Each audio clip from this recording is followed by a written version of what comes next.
I stood frozen beside the coffee machine, my fingers still wrapped around a paper cup that had already gone cold. Sometimes life changes because of enormous decisions. Sometimes it changes because one stranger refuses to stay silent. That morning in Moscow, I believe people had stopped looking at each other with kindness. By evening, I realized I had been completely wrong. My name is Anastasia Volkova, and although newspapers described me as one of the wealthiest women in Russia, that was never the truth that mattered to me. Wealth can build towers of glass, purchase private jets, and fill bank accounts with numbers too large to imagine. But it cannot buy trust. It cannot tell you whether someone is kind only because of your name or because of your heart. That was why I often left my security team behind, dressed in ordinary clothes, and wandered through the city alone. No designer handbags, no expensive jewelry, no chauffeur, just a gray coat, worn blue jeans, and comfortable boots. To everyone else, I looked like another office worker trying to survive another cold Moscow morning. The cafe on Tverskaya Street was always crowded before 9. Students rushed in carrying backpacks. Office workers stared at their phones while waiting for cappuccinos. Elderly couples quietly shared pastries near the window. I loved that place because nobody knew me. Or so I thought. I had barely stepped inside when a tall man wearing a tailored navy suit frowned in my direction. His expensive watch flashed beneath the cafe lights. He looked me up and down before wrinkling his nose. "You should clean yourself before entering places like this." At first I thought he was speaking to someone else. Then he looked directly into my eyes. I said. He repeated louder. "People like you shouldn't make paying customers uncomfortable." The cafe became strangely quiet. Several people looked away. Others pretended not to hear. I had experienced boardroom betrayals worth billions of rubles. Yet those simple words hurt far more than financial losses ever had. Not because they insulted me, because everyone remained silent. I lowered my eyes and quietly stepped toward the exit. Then another voice interrupted. "That's enough." It wasn't loud. It wasn't angry. Yet somehow everyone heard it. A man carrying 2 hot chocolates stood beside a little girl wearing a knitted pink hat. He looked exhausted. His winter jacket had clearly been repaired several times. His gloves didn't match. Dark circles rested beneath tired blue eyes. The little girl gently held his hand. He looked at the businessman without fear. "You owe her an apology." The businessman laughed. "And who are you?" "I'm someone who still remembers basic respect." People began watching openly now. The businessman smirked. "Mind your own business." It became my business the second you humiliated someone who had done nothing wrong. The little girl squeezed her father's hand. "Dad." He smiled down at her. "It's okay, Masha." Then he looked back at the businessman. "No one deserves to be treated like garbage because of what they're wearing." The businessman stepped closer. "You think you're a hero?" "No. I think my daughter deserves to grow up seeing someone stand up when something is wrong." The cafe fell completely silent. For several long seconds, nobody moved. Finally, the manager approached nervously. "Sir, perhaps we should all calm down." Instead of apologizing, the businessman snorted, grabbed his coffee, and stormed toward the door. Just before leaving, he muttered loudly enough for everyone to hear. "Poor people always defend each other." The door slammed shut. Nobody applauded. Nobody cheered. Life simply resumed. But my world had already changed. The little girl smiled at me. "I'm sorry that man was mean." Her voice nearly broke my heart. I knelt beside her. "What is your name?" "Masha." "And yours?" I asked her father. "Dmitri." He looked embarrassed. "I'm sorry you had to experience that." "You don't have to apologize." He shrugged. I wasn't apologizing for him. His answer surprised me. I was apologizing because too many people stayed quiet. For the first time in years, someone had made me feel seen without knowing who I was. I bought coffee for all 3 of us. We sat near the window. Masha happily dipped cookies into hot chocolate. She talked nonstop. About school. About snowmen. About wanting a puppy. About drawing princesses. Dmitri apologized every few minutes. "She talks too much." "I don't," Masha protested. I laughed. "No. She talks exactly the right amount." Dmitri smiled for the first time. It transformed his tired face completely. He couldn't have been older than 35. Yet grief had aged him. There are certain eyes that reveal stories words never tell. His were those eyes. Eventually I asked gently, "Where is Masha's mother?" Silence. Masha quietly looked down. Dmitri answered softly, "She passed away 3 years ago." I immediately regretted asking. I'm sorry. He nodded. So am I.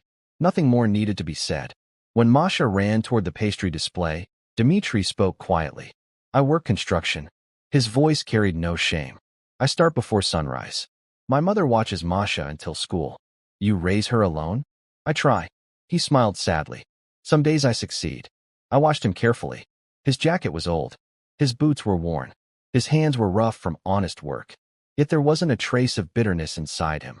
Only love. Before leaving, Masha hugged me unexpectedly. I hope we meet again. So do I. Dmitri extended his hand. It was nice meeting you. Anastasia. He shook my hand. Take care, Anastasia. Neither of us knew that our lives had just become permanently connected. The headquarters of Volkova Global occupied the top 30 floors of one of Moscow's tallest towers. When I entered through the executive entrance an hour later, everyone straightened immediately. Good morning, Ms. Volkova. My assistant hurried beside me. The board meeting starts in 20 minutes. I nodded absently, but my thoughts remained inside that little cafe. During the meeting, executives argued over acquisitions worth billions. Someone proposed closing a factory. Another suggested replacing hundreds of workers with automation. I stared silently through the window. Finally, I interrupted. How many families depend on that factory? The room became quiet. Our financial director blinked. Approximately 900. And we want to close it because quarterly profits would increase by 3%? No one answered. We're keeping it open. But shareholders. I said we're keeping it open. The discussion ended. Power often sounds quiet. That afternoon, I couldn't stop thinking about Dmitri. Not because he had defended me. Because he had defended a stranger without expecting anything in return. People like that had become incredibly rare. Curious, I asked my security director to identify him using the cafe cameras. Within hours, a file appeared on my desk. Dmitri Sokolov. Construction worker. Widower. 1 daughter. No criminal record. Excellent work history. Recently rejected for a supervisor promotion despite consistently outstanding evaluations. Reason? No university degree. I frowned. His manager had instead promoted the owner's nephew. Typical. Then another detail caught my attention. The construction company belonged to one of our subcontractors. Interesting. Very interesting. I decided not to interfere. At least not yet. Kindness should never become a transaction. I refused to reward him simply because he had defended me. Instead, I wanted to understand who he truly was. Over the following weeks, I visited that cafe more often. Sometimes I met him. Sometimes I didn't. Whenever we spoke, he never asked personal questions. He never flirted. He never tried impressing me. We simply talked. About books. About Moscow. About childhood memories. About Masha's dreams. One snowy afternoon, Masha proudly showed me a drawing. It depicted 3 people holding hands. Daddy, Grandma, and you. I blinked. What about your mother? Masha pointed toward the sky. Mom watches from there. Dmitri quietly looked away. My heart ached. As weeks turned into months, I realized something frightening. I looked forward to seeing them more than board meetings. More than business victories. More than luxury. One evening, I invited them to an outdoor Christmas market. Dmitri hesitated. We can't really afford my invitation. He reluctantly agreed. Watching Masha laugh while skating beneath sparkling lights felt strangely healing. For a few precious hours, I wasn't a billionaire. I wasn't a CEO. I was simply Anastasia. And I liked that version of myself much more. Yet secrets never stay hidden forever. One afternoon, Dmitri arrived at the cafe carrying flowers. Not expensive flowers. Simple white daisies. I thought. He began awkwardly. Then his phone rang. He answered. His expression changed instantly. What? He became pale. I'm coming. He hung up. Masha? He nodded. She collapsed at school. We rushed together to the hospital. Fortunately, it was only severe exhaustion caused by influenza and dehydration. Nothing life-threatening. Still, seeing Dmitri sitting beside her hospital bed nearly broke me. He whispered stories until she smiled again. He stroked her hair. He barely slept. The nurse later told me quietly. He's been like this since his wife died. I understood then. Love isn't measured by grand speeches. It's measured by nights spent in uncomfortable hospital chairs. When Masha recovered, she whispered to me, Will you still visit us? Of course. She smiled sleepily. I hoped you'd say that. Days later, everything exploded. One business magazine published photographs of me entering the cafe. Another captured images from the hospital. The headline spread across Russia. Billionaire CEO, secret romance with construction worker? By lunchtime, every television station repeated the story. Reporters surrounded Dmitri's apartment. Construction workers whispered behind his back. Executives questioned my judgment. The board demanded explanations. Dmitri disappeared. For 3 days, he ignored my calls. Finally, I found him sitting alone beside the frozen Moskva River. He never looked at me. You should leave. No. They're laughing at you. I don't care. I do. His voice cracked. My daughter already lost one parent. I won't let her become the reason newspapers attack you. I sat beside him. They're attacking me. Because of me. No. I looked directly into his eyes. They're attacking kindness. He laughed bitterly. You deserve someone from your world. My world. The billionaire world. I smiled sadly. My world is lonely. Silence. Finally, he whispered. I almost brought you flowers. I looked down. You still can. He laughed despite himself. The following day, I invited him somewhere. Not a restaurant. Not an expensive hotel. The headquarters. He resisted. I don't belong there. Neither do arrogant people. When we entered, employees immediately stood. Good morning, Ms. Volkova. Dmitri froze. He slowly turned toward me. His face lost all color. Ms. Volkova. I nodded quietly. Understanding flooded his expression. No. I'm sorry. You? He looked around at the marble floors. The elevators. The executives greeting me. You own this? Yes. He stepped backward. No. Dmitri, you lied. I hid my identity. That's still lying. Pain crossed his face unlike anything I had seen before. I trusted you. Then he walked away. Watching him leave hurt more than any business failure in my life. For the first time, money truly felt worthless. Weeks passed. He never answered. Then something unexpected happened. One of our subcontractors became involved in a corruption investigation. Buildings had been constructed using dangerous materials. Workers became convenient scapegoats, including Dmitri. Although innocent, he faced public blame. News channels repeated accusations before investigations finished. People judged instantly. I knew the truth, because my internal audit had already uncovered everything. The executives responsible expected me to remain silent to protect shareholders. Instead, I called the largest press conference in company history. Every major news network attended. I walked onto the stage alone. Behind me appeared thousands of internal documents. I calmly explained the entire corruption scheme. Every forged signature. Every illegal payment. Every hidden contract. Then I finished with one sentence. Dmitry Sokolov is innocent. The room erupted. Reporters shouted questions. I ignored them. Instead, I continued. He tried to report safety violations months ago. Nobody had listened. He deserves gratitude, not suspicion. Within 48 hours, prosecutors arrested the real criminals.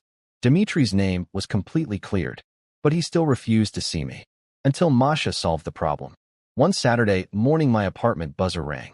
When I opened the door, Masha stood there holding her father's hand. She marched inside. Daddy is stubborn. Dmitri sighed. I know. She crossed tiny arms. You both keep looking sad. Neither of us answered. She looked directly at her father. Did Anastasia become mean because she's rich? No. She turned toward me. Did Daddy become mean because he's poor? No. She nodded proudly. Then what's wrong with both of you? Children have an extraordinary ability to destroy adult pride with one simple question. Dmitri finally laughed. So did I? Then we both looked at each other. I'm sorry, I whispered. So am I. He sat quietly for several moments. I wasn't angry because you're rich. I know. I was angry because I thought the person I knew wasn't real. I reached into a drawer. Inside was the gray coat I'd worn that first morning. I was real. He stared silently. I just didn't tell you everything. I should have trusted that. We talked for hours. Really talked. About fear, loss, loneliness, responsibility. By sunset, the distance between us had disappeared. Months later, spring finally reached Moscow. The snow melted.